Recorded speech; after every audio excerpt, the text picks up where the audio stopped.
Hablemos de populismo y la eterna disputa entre izquierda y derecha.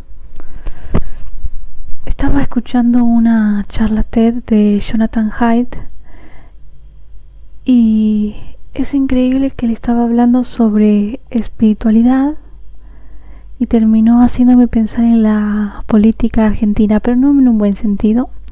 Él dice que la trascendencia, obviamente links abajo en la descripción, él dice que la trascendencia es algo que el ser humano busca por una cuestión evolutiva y adaptativa, y que es algo que va más allá de las religiones.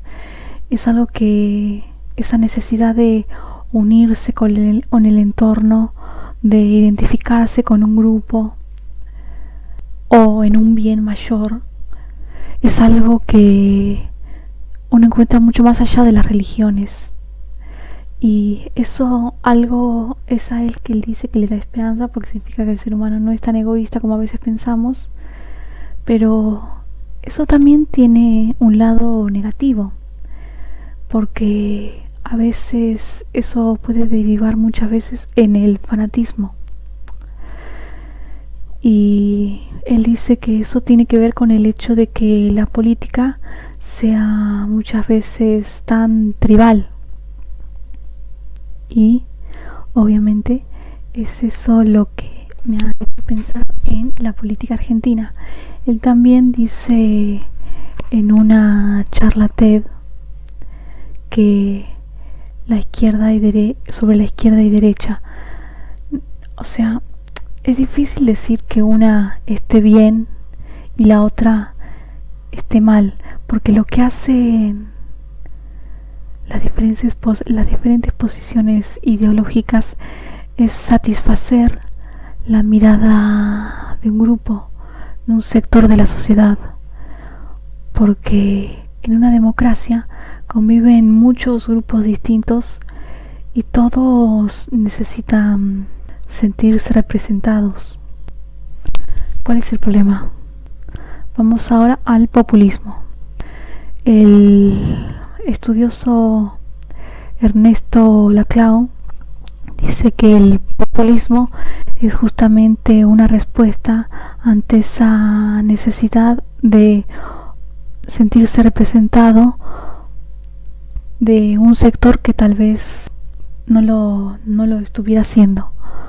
Y depende de qué sector necesite sentirse representado, es que aparecen los populismos de izquierda o de derecha.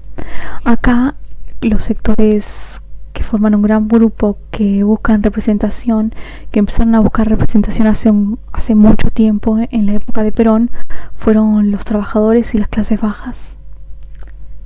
En Estados Unidos podríamos decir que el sector que no se sentía representado es las familias, los trabajadores del Estados Unidos rural, que se vio muy perjudicado con, por ejemplo, ahí aparece la guerra con China, con que las empresas se vayan a buscar trabajadores en otros sitios, y que ven que en las noticias lo único que importa que es lo que pasa en las ciudades. Y ahí aparece Donald Trump, que parece que responde a sus reclamos. ¿Cuál es el problema? Ernesto Laclau también habla de un término que es el significante vacío. ¿Qué es esto? Que el populismo, al aglutinar a mucha gente, tal vez que piensa distinto, utiliza símbolos que tal vez en realidad no significan nada, que parece que significan algo, pero que en realidad están vacíos. Podemos ver esto en la Argentina en el hecho de cómo el Frente de Todos, por ejemplo,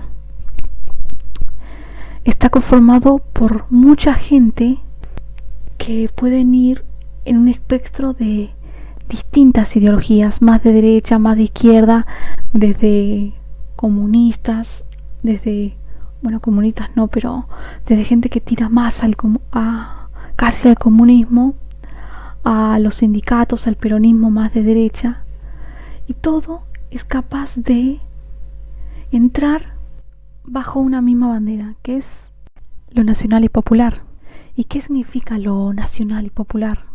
Lo bueno para los que gobiernan es que puede significar un montón de cosas, y principalmente lo que el líder político del momento quiera en el momento, y que excluye a quien sea necesario excluir y a quien convenga excluir, porque los populismos también necesitan enemigos que ayuden a que los propios se unan.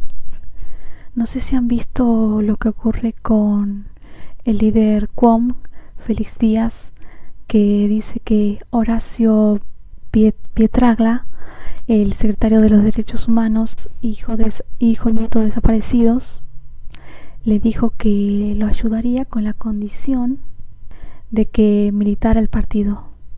Entonces, ¿es Félix Díaz nacional y popular?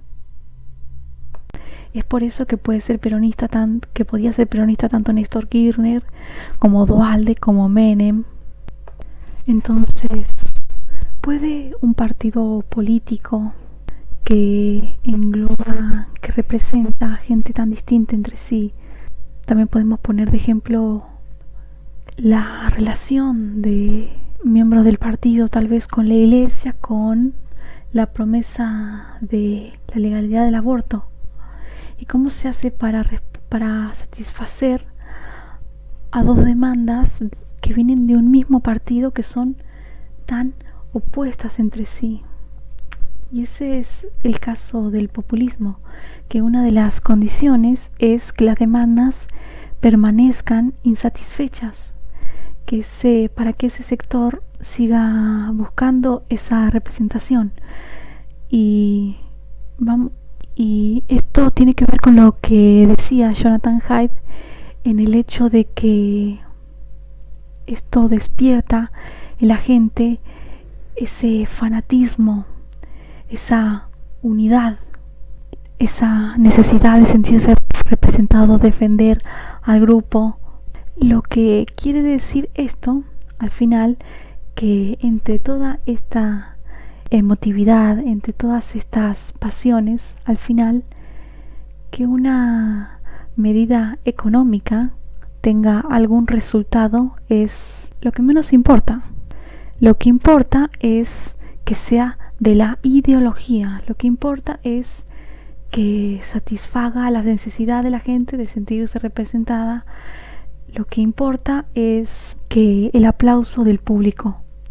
Y al final, si una medida económica por ejemplo, pero si una medida del gobierno de cualquier tipo no funciona, la gente que en un principio aplaudió la medida, que lo hizo por razones ecológicas, nunca va a retractarse, nunca va a decir tal vez esto no va, porque no se hizo con el fin de buscar un resultado, sino por cuestiones ideológicas, por la cuestión de la batalla ideológica eterna en la Argentina.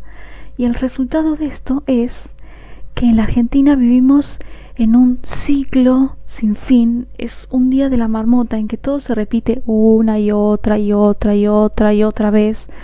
Y no hace falta estudiar historia para eso. La gente que ha vivido un par de décadas puede ver que las crisis, sin importar los gobiernos, se repiten una y otra vez, y que las medidas económicas que se toman para resolver las crisis son siempre las mismas, sin importar lo mal que vayan.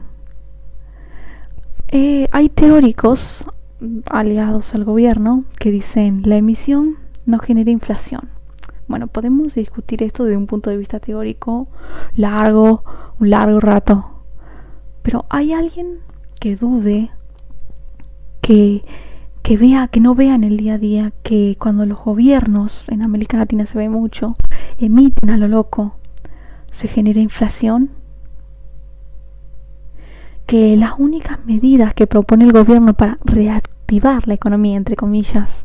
Son ayudas económicas que cada día que pasa, que cada minuto que pasa valen menos, porque al final el dinero son papelitos que se imprimen en un sitio oficial como podrían imprimirse en la casa de cualquiera, y que necesitan un respaldo de algún tipo, un desarrollo de algún tipo, la confianza de la gente, y que eso acá en la Argentina es imposible. Se pueden ver en internet o en videos o en fotos las imágenes de los fajos de billetes que se necesita en Venezuela para comprar jabón o una barra de pan. Y es algo que ha ocurrido en la Argentina y que ocurre en la Argentina. Los momentos buenos económicos que hemos tenido se deben a la suerte de la soja está a buen precio. En Venezuela el petróleo está a buen precio, así que gastemos, y después, cuando el dinero se acabe, imprimamos, pidamos deuda, poner el control de precios. Es algo que puede servir una vez de casualidad, pero después se produce lo que podemos ver también en imágenes de que o baja la calidad del producto.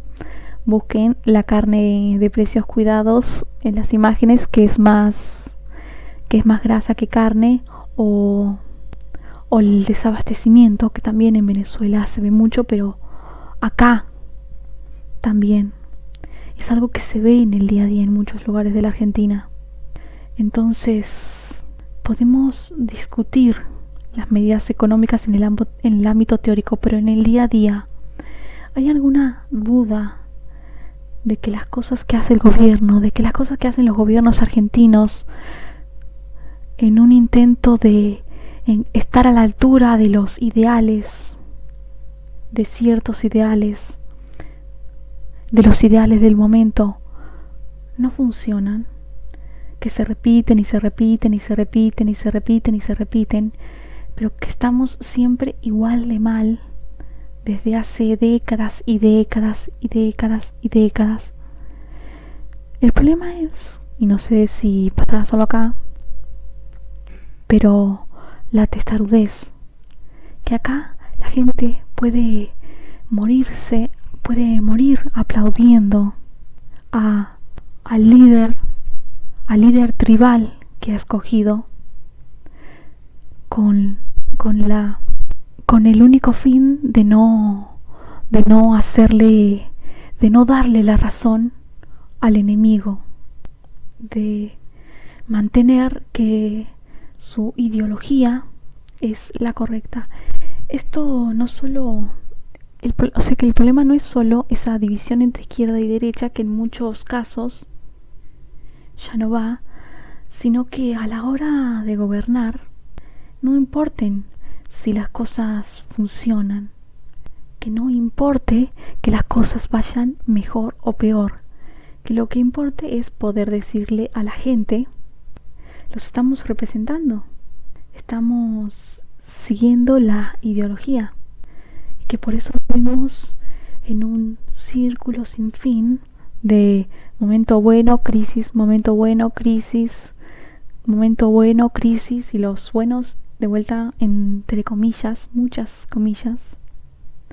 Entonces, ¿nos funciona esto? Jonathan Haidt, una cosa que me hace gracia es justamente cuando habla de la esperanza que le da esto. Pues a nosotros tal vez nos serviría poner un poco los pies en tierra y no entregarnos tanto a estas pasiones ideológicas partidarias. Eso no. Bueno, eso es todo.